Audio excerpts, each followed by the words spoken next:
السلام علیکم. څنګه له دوستانو خیر دی خبره بر مونږ اوس تاسو ته یو ویډیو جوړو د جاپاني املوکو په باره کې.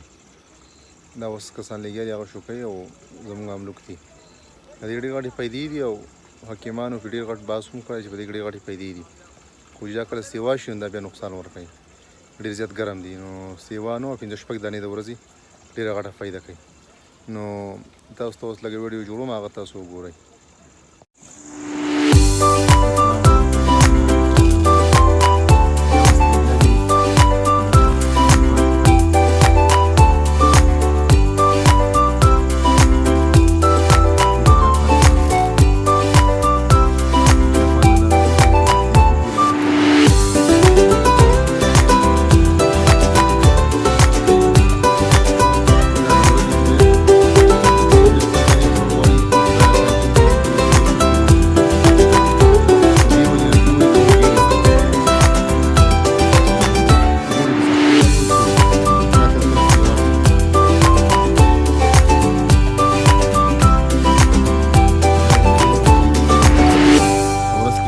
دانې خوري.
पाई बोली कि ना